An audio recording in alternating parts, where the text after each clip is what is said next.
Bom, existem algumas interpretações para o entendimento do gênero punk em si. A primeira e a mais compartilhada é de que todos os gêneros punk são filhos originais do cyberpunk. No entanto, isso não faz muito sentido, já que até mesmo o cyberpunk é filho original da cultura punk.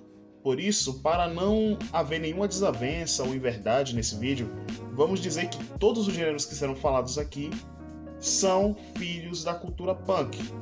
E a cultura punk, para quem não sabe, é uma cultura que celebra a rebeldia, a coragem de enfrentar o contrário e de fazer as suas próprias regras ou até mesmo impor as regras deles dentro de uma cultura qualquer, mesmo que isso não envolva vestir jaquetas de couro com espinhos nos ombros. As diferenças éticas, comportamentais ou até mesmo desenvolvimentos de certos estilos dentro da harmonia com o punk criam vários gêneros e subgêneros dentro dessas classes dos gêneros punk, gerando vários tipos de filosofias e regras tanto para os gêneros quanto para os subgêneros. Tente imaginar, assim, para você entender bem, tenta imaginar que cada gênero, cada universo punk é como se fosse um bolo. Você não cria um bolo de chocolate usando ingredientes de um bolo de laranja, certo? Você tem que usar realmente cada ingrediente para fazer o bolo de sua preferência. Um bolo de chocolate precisa de chocolate, um bolo de laranja precisa de laranja. Você não vai colocar um ingrediente dentro do outro. Então, basicamente, cada gênero ele tem as suas próprias filosofias para funcionar do jeito que eles têm que funcionar.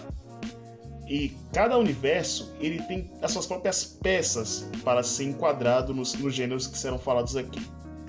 Para começar, nós vamos começar com as variantes, com os principais, e depois vamos dar uma pincelada nos subgêneros para que nós possamos entender um pouco mais sobre esses estilos estranhos e que permeiam aí a cultura pop num todo.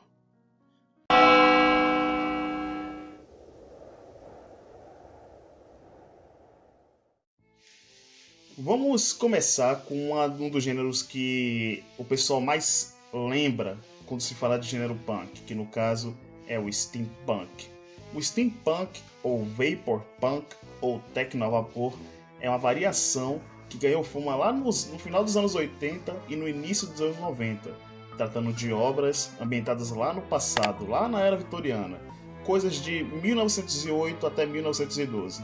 Onde a sociedade tinha um conceito muito mais rústico de tecnologia e as coisas estavam, pelo perdão da palavra, engrenando. Tudo nessa época era muito mais prático e sem rodeios, então a gente não tinha as probabilidades científicas dentro de equações que nós temos no cyberpunk e nos outros gêneros. As coisas tinham que ser feitas nos moldes do planejamento que era feito também. Então, se era para fazer, vamos dizer, um trem a vapor, vamos dizer, um trem vermelho, tinha que ser feito um trem vermelho, não uma probabilidade de um trem vermelho com algumas coisas dentro. Então, existem interpretações onde o steampunk é nada mais, nada menos que uma variação, quase como um espelho do cyberpunk. Um tipo de futuro onde as máquinas a vapor e a tecnologia vitoriana domina tanto quanto o neon e a biotecnologia domina a cultura cyberpunk. Tem algumas variações dentro do próprio steampunk que podem ser consideradas nessa tradução, nesse conceito que eu estou falando aqui hoje. Uma dessas variações, né, e tal, a única variação é o steampunk primitivo, que é o steampunk que nós conhecemos, só que primitivo, onde toda aquela fantasia que nós vemos no wallpaper e tal é simplificada e as coisas são muito mais pé no chão do que o esperado. Autores como Jules Verne, A.J. Wells, Mark Twain e outros escrevem muito sobre esse steampunk primitivo e que, ao meu ver, né, vamos falar como escritor agora, é o mais fácil de se trabalhar, pois os cenários não são tão detalhados e os detalhes, vamos dizer assim, os detalhes das cenas, os detalhes dos sentimentos dos personagens de uma obra de steampunk primitivo só são necessários em momentos necessários. Não é aquele negócio tipo que você descreve a cidade inteira dentro de uma página, dentro de uma cena e tal, sabe? Você não faz exageros, é tudo mais pé no chão. E é muito mais fácil de fazer um steampunk primitivo do que um steampunk fantasioso que nós vemos hoje em dia aí de canto a rolê, né? E os personagens de um steampunk primitivo são mais reais, então não precisa de muita coisa assim, muito cartunesco, tá ligado? São personagens como eu e você que meio que habitam o steampunk primitivo. Bem, entre os exemplos do steampunk, incluindo o steampunk primitivo, tem filmes como A Liga Extraordinária, de 2003, As Máquinas Mortais, de 2020, tem o Wild Wild West, né? Eu acho que é Wild Wild West, de 1999. Temos Desventuras em Série, de 2004. E também tem algumas animações aí no meio, viu? Tem o Steam Boy, de 2004. Tem o Castelo no Céu, de 1986. Tem o Atlantis e o Reino Perdido, da Disney, de 2001. E tem várias outras animações também. E para quem quiser ver uma série steampunk, eu recomendo também, recente, né, no caso, Carnival Row, que é uma série lançada pela Prime Video, pela Amazon Prime Video, que mesmo não tendo entrado de cabeça com Cyberpunk, eles têm muitos elementos do gênero. Então, basicamente, pode-se considerar que é uma série steampunk fantástica, ou então uma série que tem muitos elementos de steampunk. Por isso, com isso dito, né, no caso, vamos para a próxima categoria. A segunda variação dos gêneros punk é o dieselpunk, que basicamente é um estilo focado entre os períodos entre guerras e o final da Segunda Guerra Mundial, mais ou menos ali por volta dos anos de 1950, quando o diesel extinguiu toda e qualquer máquina a vapor no mundo. Para fins de conexão entre os temas, pense que o steampunk é a primeira relação de grandeza e amor do homem, gerando as máquinas a vapor. E o dieselpunk é o resultado da primeira relação, gerando a descoberta do diesel e a morte do vapor. Pois como em uma relação, coisas precisam ser sacrificadas para que outras possam prosperar, que no caso foi as máquinas a vapor morrendo e a ascensão do óleo diesel e as máquinas movidas a óleo diesel. A primeira aplicação do dieselpunk foi em 2001, em um RPG criado por Lewis Pollock chamado Children of the Sun. Depois desse RPG, o gênero foi difundido e usado para outras obras que tinham algumas semelhanças apresentadas no Children of the Sun. E, assim como o steampunk, o dieselpunk também tem vários exemplos. E eu queria começar quebrando um erro mortal que muitas pessoas cometem ao falar da franquia BioShock, pois eu já mostrei, né, que eu tenho a franquia BioShock, e durante a pesquisa desse vídeo eu descobri que a franquia BioShock não é uma franquia steampunk como todo mundo diz. Ela é uma franquia dieselpunk e decopunk, né, no caso, que é uma variação do dieselpunk que será falado aqui nesse vídeo também. Os dois primeiros jogos, eles pertencem ao decopunk, e o terceiro jogo, que é o BioShock Infinite, que eu também tenho, é dieselpunk, pois eles possuem os elementos do óleo, eles possuem o Zeppelin, que também tem no jogo. Aliás, o Zeppelin é um filho da puta, né, tá ligado? Que meu Deus do céu, eu nunca tive medo de um Zeppelin tanto quanto em BioShock Infinite. Então, é um veículo miserável, basicamente. Então, vamos continuar, né? Já quebrando essa dúvida e tal, vamos colocar assim. O dieselpunk, ele faz parte do BioShock Infinite.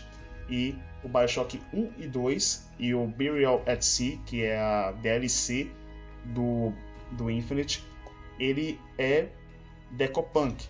E o dieselpunk está presente no Infinite, né? E assim como o BioShock, né, que tem as suas obras baseadas no Dieselpunk, no Decopunk e outras, né, e tal, tem outras obras, outros jogos que merecem ser citados, como o próprio A Lenda de Korra, que é Dieselpunk, o Skullgirls, tanto o First Encore quanto o Second Encore, ele é um Dieselpunk, ele tem características de Dieselpunk. Também tem o jogo Crimson Skies, também tem o Grid Corp, tem a franquia Wolfenstein, tem o famoso Final Fantasy VII Remake, incluindo o original, o remake, todas as suas DLCs, né? Eles também fazem parte do Dieselpunk. E também tem filmes como o Capitão América, Primeiro Vingador, de 2011, tem o Rocketeer, de 1991, e tem o Iron Sky, de 2012. Todos eles são exemplos de Dieselpunk, incluindo aqueles que eu já citei, né, e tal, que tem uma divisão, mas em suma, eles se englobam na categoria do Dieselpunk. Agora chegamos na nossa vertente 3 do vídeo, na terceira vertente do vídeo, o Ray Punk. Calma, eu sei que o que você está vendo aí na tela não é tão conhecido pelo nome de Ray Punk, e sim Atomic Punk, Atom Punk ou Ray Gun Gothic, mas Ray Punk é um dos nomes, né? E é o que eu mais gostei, então vamos de Ray Punk mesmo e... foda-se! Então, Ray Punk é uma estética centrada no torno da visão de que tudo seria lindo e maravilhoso se usássemos energia nuclear. Tenta pensar que todos os acidentes com energia nuclear, eles não existem. E agora, o mundo meio que bate palmas e que adora usar energia nuclear e todas as variações que vêm com essa energia extremamente perigosa que todos nós sabemos que sempre dá merda. Tenta pensar que o mundo não sofreu mudanças após o uso da energia nuclear. Tenta pensar que a energia nuclear hoje é o centro do universo. Então, isso é uma realidade Ray Punk. Muitas vezes, a realidade Ray Punk ela retrata valores tradicionalmente americanos, tratando a família, né, a família perfeita, quase como uma religião, uma meta social para todo mundo. Se você não tiver uma família perfeita, com a esposa que fica sempre em casa, o marido que trabalha e 2 filhos extremamente inteligentes, você realmente é um marginal, tá ligado? É uma pessoa à margem da sociedade. E, basicamente, a forma que eles tratam realmente a família tradicionalmente americana ou tradicionalmente perfeita é da mesma forma que a gente vê hoje com os evangélicos mais pobres que visam as famílias que passam nos programas de igreja brasileiros, né? A família perfeita, a minha meta de família tem que ser aquilo ali, nada mais, nada menos, tá ligado? Em sua aparência, o Ray Punk é muito individualista, pois ele tem uma fascinação muito grande por domos e bolhas, tá ligado? Tipo, basicamente, tem algumas realidades Ray Punks onde você não pode viver sem um globo de neve na cabeça, tá ligado? É muito estranho.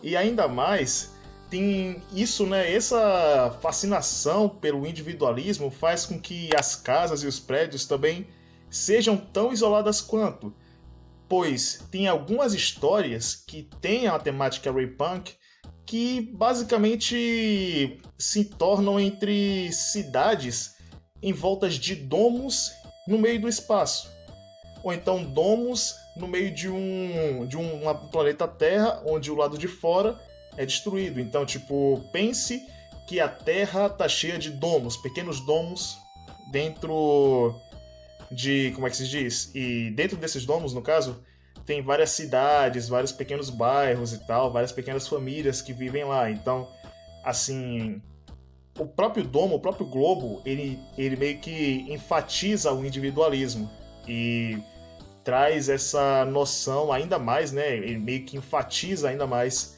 essa noção de perfeição, essa noção de que o lado de fora é tão ruim que não deve nem ser tocado, tá ligado? Não deve nem ser mencionado. A terra do lado de fora desses domos é destruída, sabe? É isolada.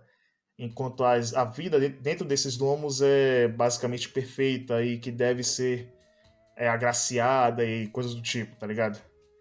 O Ray Punk, ele também trouxe algo que é usado até hoje, que no caso é o que é chamado de arquitetura Googie, que é uma arquitetura futurista influenciada pelos jatos, pelos carros voadores e pela exploração massiva do espaço na era atômica.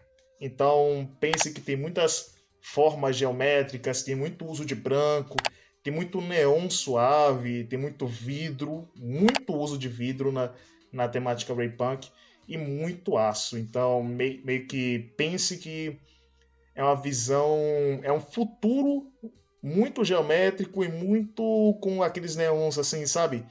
Nas ruas, nas casas também, assim, sabe? Muito dessa estética meio Googie, tá ligado? Meio com muito vidro, com muita forma geométrica, com muito branco, com muitos prédios brancos, com muitas roupas brancas, então, sabe? É bem nesse estilo aí que se encaixa o Ray Punk. E finalizando, cara, vamos de exemplo, né? Vamos falar dos exemplos. Porque os exemplos são poucos, basicamente, porque quase todas as pessoas que escrevem, né, como é que se diz, o Ray Punk Gothic, ou Ray Punk, né, o Reagan Gothic ou o Ray Punk, eles não têm muita frequência, tá ligado? Não tem uma série de livros com temática Ray Punk. Tem séries de TV ou então obras que têm algumas coisas do Ray Punk, mas elas não se assumem Ray Punk. E basicamente nesses exemplos aqui temos os Jetsons, que é aquele desenho da Hanna-Barbera, que todo mundo conhece, tal, aquela coisa toda, a família do futuro, né, que tem a Rose, eu acho que é a robô mais famosa da Hanna-Barbera, ou Hanna-Barbera, sei lá. Tem a franquia Fallout, que basicamente ele usa os elementos do Ray Punk, como disse, mas ele não é o Ray Punk de fato. E também tem o Mad Max que entra na mesma regra, que ele tem elementos do Ray Punk, que é o uso da energia atômica e tal, mas não é o Ray Punk em si, ele só usa o elemento para alimentar a história. Porém, se você tiver meio pobre de referências de Ray Punk, tenta dar uma passada lá no Pinterest, sabe? Eu acho que é um bom lugar para você encontrar alguns posters, ou então até mesmo alguns cosplays, ou alguns eventos, né? Algumas fotos de eventos Ray Punks que as pessoas fazem pelo mundo. No mais é isso. Jetsons, Fallout e Mad Max. Chegamos ao último dos moicanos dos nossos universos principais utópicos. Claro, ele não é o último, porém, ele é o último do vídeo, né? Das grandes vertentes, né? Que no caso é o Cyberpunk. Para quem só conhece Cyberpunk como um jogo, saiba que ele é um dos gêneros mais usados na ficção e com muitas vertentes e possibilidades de criação. A frase high-tech ou low-life, né, mais tecnologia ou menos vida, resume muito bem o gênero. Ele se trata de anos, basicamente todo o Cyberpunk se trata de anos de guerras civis e militares ou até mesmo nucleares, onde a humanidade tenta criar um novo estilo de vida com modificações cibernéticas em seus corpos e convivendo em uma sociedade onde apenas os mais fortes sobrevivem. Claro, isso não é uma regra, porém, o Cyberpunk ele pode até ser mesmo um resultado de várias evoluções, de pequenas guerras, pequenos conflitos e um aumento descontrolado da biotecnologia e o uso excessivo do neon, sabe? Ele pode ser isso. Porém, é sempre uma regra dizer que a Terra se ferrou, se fudeu de algum jeito. Então, basicamente, o que eu falei aqui de guerras civis e nucleares e, sabe, ou pequenos conflitos políticos e tal, não é uma inverdade. O Cyberpunk meio que usa esse caos do mundo antigo, para criar esse mundo novo e desconcertado, né, vamos dizer assim, do Cyberpunk. O Cyberpunk, entre todos os gêneros, é o que mais representa a cultura punk, dos gêneros punk, pois o caos e a poluição visual, as roupas exageradas, a decadência, tudo isso é comemorado ou aceito em toda a obra cyberpunk. Você quer um exemplo? Vamos falar de Transmetropolitan, do Warren Ellis. O mundo do Transmetropolitan é um mundo cyberpunk, onde possui uma população, uma superpopulação acima do normal, uma destruição total das classes sociais e a cultura do mais forte, né, que é presente nos animais atualmente, voltou a prevalecer no mundo humano. Então, aquele negócio de que os pobres ainda terão redenção, não tem redenção porra nenhuma, meu irmão. O negócio é o caos e o caos total, e isso é celebrado, tá ligado? Pois meio que as pessoas jogaram a toalha e disseram, olha, é o que temos hoje. Não tem pra realmente, não tem pra onde correr. O negócio é sobreviver a esse mundo, tentar ficar vivo nesse mundo. Você vê o próprio Cyberpunk 2077 dá um bom exemplo disso. Claro, tem alguns exemplos, né, que são mais suaves, né, que esse caos, essa ferocidade é bem mais leve, né, ou então é substituída por uma filosofia ou por um debate filosófico que é muito mais o foco da narrativa daquela obra. Por exemplo, o Shirou Masamune, de Ghost in the Shell, ele meio que substitui o caos pelo debate de até onde vai a tecnologia e até onde vai a humanidade. Pois você vê muito a Major Kusanagi meio que pensando, né, meio que refletindo até onde vai a humanidade, até onde vai, sim, sabe, até onde ela pode alcançar a humanidade mesmo sendo um androide, pois o Ghost in the Shell fala disso, tá ligado? A Major Kusanagi, ela é isso, ela é um robô que possui um cérebro humano, então ela meio que transcende, meio que faz uma pincelada no conceito de humanidade mesmo sendo um robô. E ainda tem vários debates e tal, mas você percebe que em Ghost in the Shell, tanto no anime quanto no mangá, o caos, o Riot proposto na cultura punk meio que não tá muito presente ali naquele mundo. E os exemplos, cara, putz, sobre os exemplos a gente pode dar aqui, a gente tem um bocado de exemplos, né? Eu já falei até de dois aí, Transmetropolitan, do Warren Ellis, o próprio Ghost in the Shell, do Masamune Shirow, tem também o Neuromancer, do William Gibson, tem a série de RPG e ação dos games aí, Cyberpunk, porque não é só o Cyberpunk 2077, ainda tem vários jogos antes de Cyberpunk, que conta histórias muito antes de Cyberpunk, então, por exemplo, eu sugiro que vocês vão lá no canal do Blader Coyote, que ele já fala um pouco mais do que aconteceu antes de Cyberpunk 2077, com um foco um pouco mais nos personagens e nas tramas que estão presentes do 2077. Então ele dá meio que um prelúdio do mundo do Cyberpunk antes de você jogar Cyberpunk. Continuando, meio que a gente tem o Altered Carbon da Netflix, que é fantástico. Tem o Black Mirror, que também é outro exemplo suave, que ele trata muito mais do ser humano como sociedade do que do caos da cidade e tal, do mundo inteiro.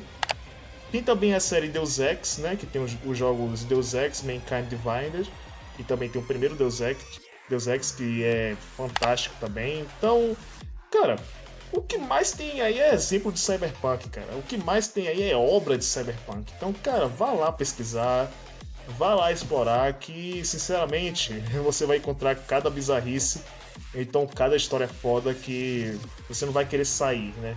Assim como os outros, você não vai querer parar de explorar esses mundos maravilhosos que sempre estão presentes aí na cultura pop. Agora, vamos dar uma olhada aqui nos subgêneros, né, dos gêneros punk. Né, vamos dar uma pincelada bem rápida, então pode-se dizer que esse vai ser meio que uma parte final do vídeo.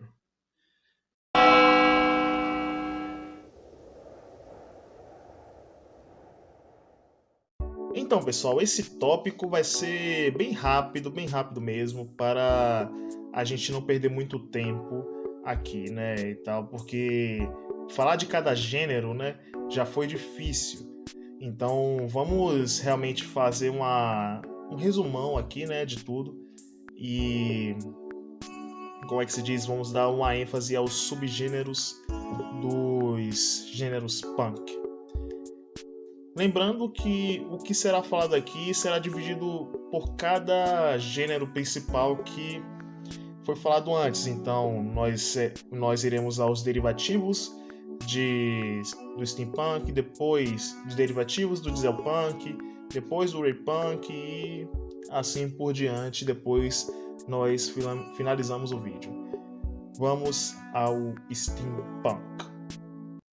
Vamos lá, o subgênero que tem características de steampunk é o clockpunk. O clockpunk ele reimagina o período renascentista que retrata a ciência e a tecnologia da época como mecanismo de um relógio.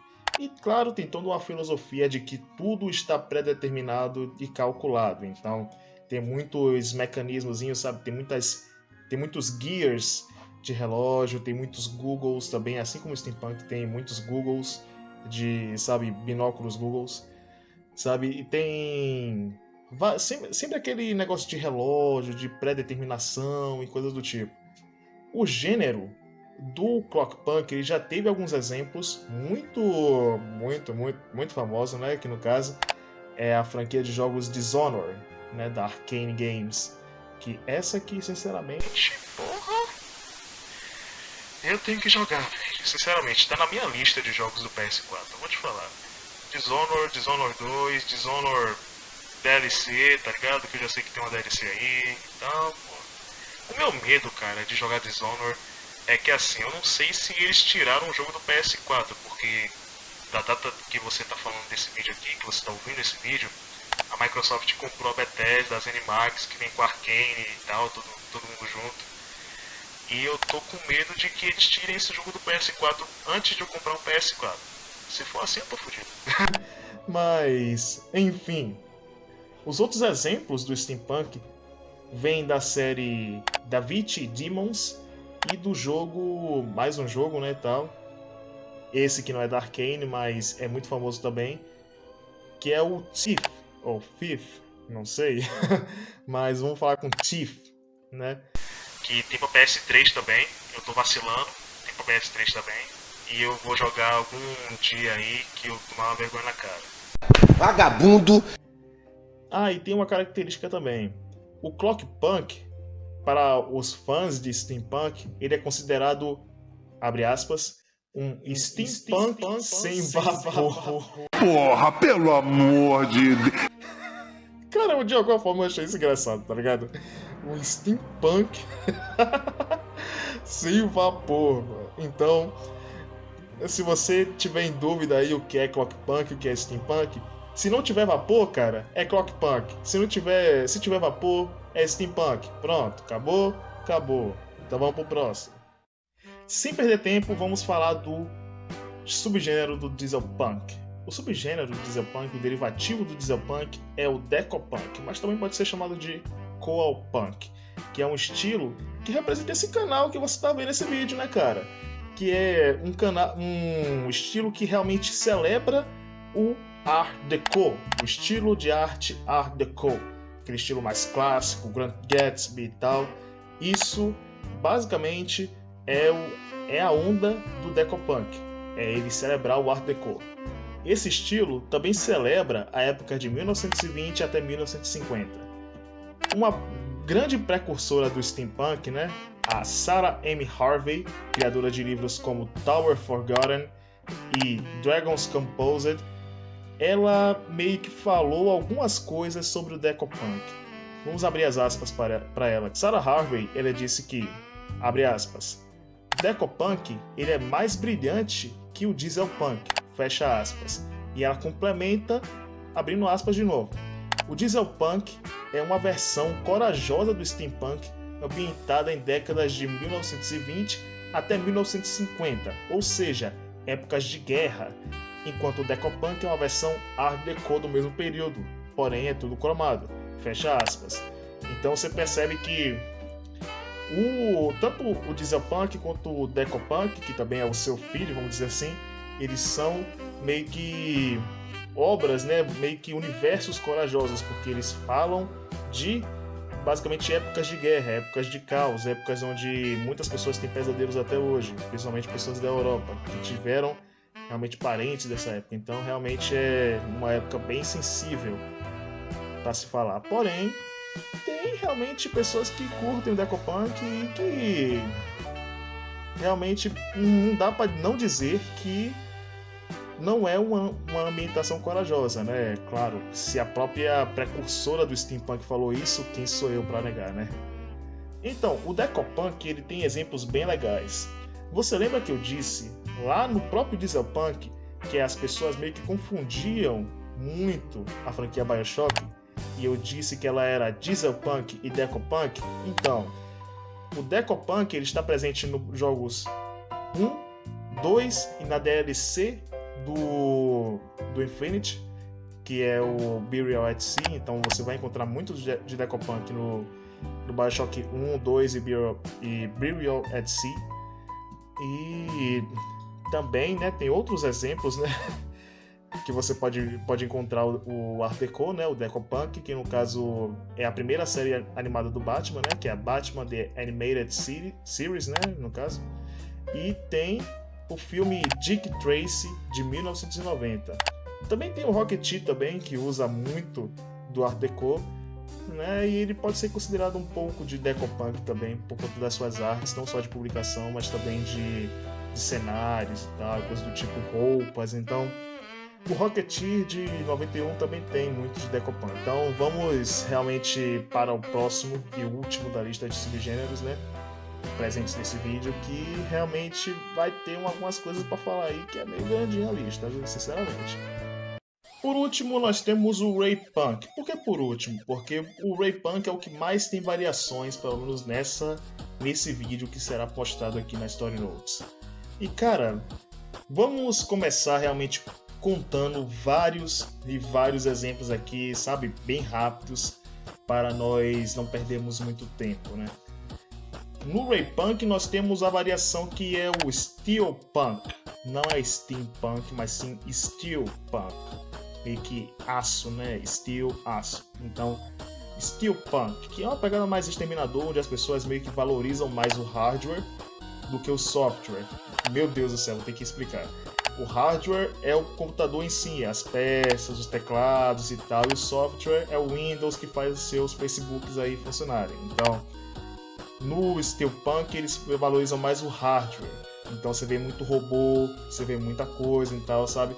E as obras que englobam o Steelpunk é o Exterminador do Futuro e o Robocop, que são as mais famosas.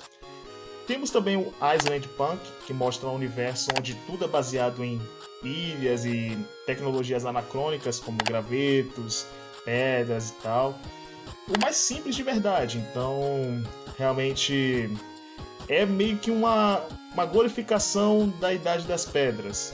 Então temos obras que faz esse tipo de coisa, como o horroroso Lagoa Azul, temos o Náufrago do Tom Hanks e basicamente várias outras obras, que o Capitão Caverna também é bem Island Punk. Então, cara, meu Deus do céu, velho. Island Punk, velho. É o estilo mais engraçado que você vai encontrar na internet. Pode pesquisar. Por fim, temos o Stone Punk, que celebra a Idade da Pedra na sua forma mais pura. Se o Island Punk tem uma coisa mais rústica, mais anacrônica, o Stone Punk ele leva isso à quarta potência, à oitava potência. Pois temos realmente as pessoas convivendo, evoluindo de certa forma, junto com dinossauros e tal, na Idade da Pedra, na Idade das Cavernas. Então, temos obras que fazem isso, tipo o Dr. Stone, do Hichiro Inagaki. Temos os Flintstones, como é a mais famosa, né? E temos o livro Voltar para a Idade da Pedra e da Terra que o Tempo Esqueceu, do Jean M. Auel. Então, basicamente, temos essas variações de Ray Punk. Também tem outra que eu esqueci, que é a Rococó Punk, que é basicamente a mais de moda, né? Essa a Rococó Punk, que ele vai pro período do Rococó. Nossa senhora, minha dicção vai pro espaço agora depois de falar Rococó. Nossa, já tá começando. Você tá fudido, meu parceiro. Mas enfim, é o período barroco, né? Eles misturam o punk, da cultura punk, os elementos punk, com o período barroco esquecido em vários países. Então, tem várias coisas aí, incluindo de Rococó Punk. Eu vou botar o nome aí na tela porque eu não quero mais falar o nome, mas também é uma variação do Ray Punk, o Rococó Punk. Por isso nós finalizamos por aqui os subgêneros, né? Temos só um resuminho, né? Temos o Steel Punk, temos o Island Punk, temos o Stone Punk e temos o Rococó Punk, né? E finalizamos os subgêneros aqui.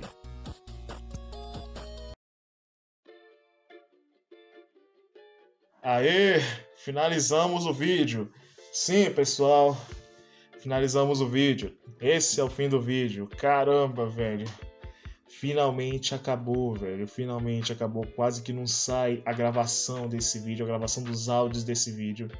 Porque foi um trabalho monumental, cara. Você sabe, mano, se você soubesse que eu tive que ler um documento inteiro em polonês para saber muito desses gêneros, cara, você não tem ideia, cara. Polonês é um bicho estranho, tá ligado? A língua polonesa é estranha. Mas enfim, cara, espero que vocês tenham gostado do vídeo pra caramba. Se quiser aí, dê o like, se inscreva no canal pra sintonizar aí no Story Notes. E, cara, por favor, velho, dá essa moral aí, avalia aí o cidadão do vídeo que deu trabalho pra caramba. E também, cara, eu sempre quis falar de steampunk, tá ligado? Eu tive uma experiência, tô tendo uma experiência, né? Terei uma experiência, no caso, de criar, de escrever steampunk, pois a gente vai ter uma parte meio steampunk, então já estou me preparando sim. Eu gosto muito do gênero, eu já fiz até cosplay de um personagem steampunk aí, eu posso deixar na tela aí esse show de horrores aí, esse cara feio vestido de steampunk aí até o final do vídeo. Mas é isso, pessoal. Foi bom falar sobre esse assunto, dar uma pincelada, mesmo que superficialmente, né, e tal. Foi bom dar essa apresentada aí, porque é bom vocês saberem de muitas coisas assim, sabe? De steampunk, de callpunk, de decopunk, de clockpunk, para que vocês tomem coragem na vida de vocês para escrever algo além de fanfic de BTS e romancezinho de terror de máfia, tá ligado? Então, sinceramente, cara, se eu tô fazendo isso, eu tô fazendo isso por vocês, tá ligado? E, enfim, pessoal, é isso. Espero ver você aí na próxima. Não se esqueça que o próximo vídeo vai ser ou um Book of Powers, ou até mesmo um Hulk mesmo, né? Falando sobre algumas coisas que eu quero falar, né? E espero ver você na próxima, cara. Roda o encerramento aí.